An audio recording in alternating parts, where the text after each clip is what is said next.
Chapitre 2. Rome, du mythe à l'histoire. Ce chapitre permet d'évoquer de quelle façon la création mythique de Rome avec Romulus et Rémus a une influence sur l'histoire réelle de la cité. Tout d'abord, évoquons cette création mythique. Le récit de la création de Rome fait état de rôles de dieux, de héros et d'autres personnages dans une lignée en provenance d'un héros troyen appelé Anchise. Ce héros troyen fuit la cité qui a été vaincue par les Grecs et vient se réfugier dans le centre de l'Italie. À sa suite, d'autres personnages interviennent. Énée, son fils, puis Ascagne, qui va fonder la ville d'Albe, Numitor et Rhea Silvia. Rhea Silvia est une prêtresse qui va, avec le dieu Mars, avoir deux enfants, Rémus et Romulus.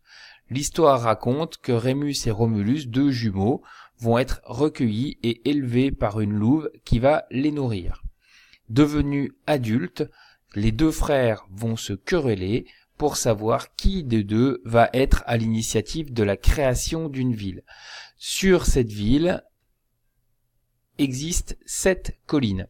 Le Capitole, le Quirinal, le Viminal, l'Esquilin, Caelius, l'Aventin et le Palatin, ici sur la carte à droite. L'histoire mythique raconte que, opposés sur 2 collines, le Palatin et le Capitole, Romulus et Rémus se disputent celui qui deviendra le roi de la nouvelle cité qu'il crée. Il laisse aux dieux la possibilité d'établir qui des deux deviendra roi.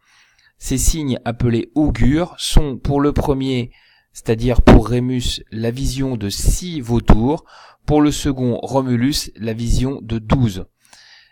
La querelle se situe dans la précocité, c'est-à-dire dans le fait que Rémus ait vu les augures en premier et que Romulus en ait vu le double. La querelle entre les deux frères arrive à échéance lorsque Romulus terrasse son frère Rémus et le tue. Il devient alors le roi de Rome.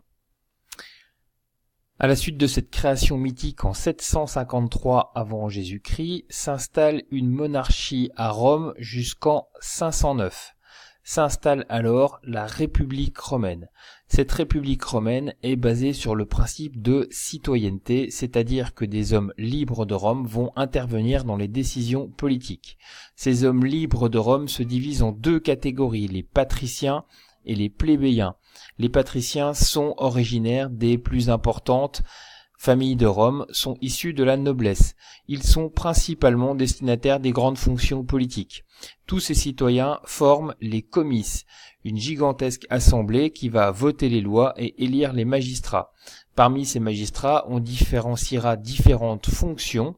Les tribuns qui peuvent s'opposer aux décisions des magistrats qui sont les maîtres et qui vont prendre les principales décisions.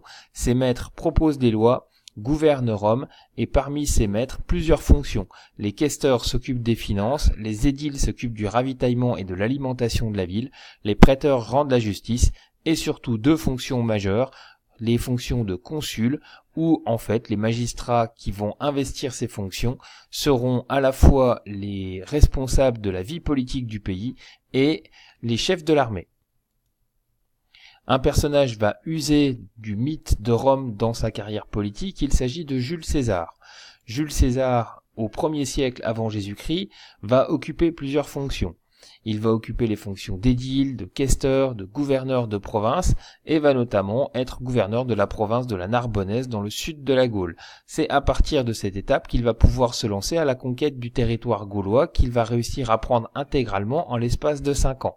Sa gloire militaire lui donne l'idée de conquérir encore d'autres éléments politiques. Mais pour cela, et pour se faire élire, Jules César va utiliser le mythe de la création de Rome, puisqu'il va présenter un arbre généalogique, c'est-à-dire présentant sa lignée aussi bien maternelle que sa lignée paternelle, dans laquelle il va placer des rois de Rome pour bien montrer qu'il est issu des rangs patriciens, la seule catégorie susceptible d'accéder aux hautes fonctions, et surtout de par sa lignée paternelle, il va se placer en ligne directe de Énée Anchise, les deux héros troyens à l'origine de la création de Rome, de Numitor, de Rhea Silvia de Mars et donc surtout de Romulus. C'est-à-dire que lorsque Jules César investit le champ politique, il se présente comme un héritier de roi, comme un héritier de Dieu, comme un héritier des héros troyens à l'initiative de la création de Rome et surtout comme un descendant de Romulus, le créateur de la ville.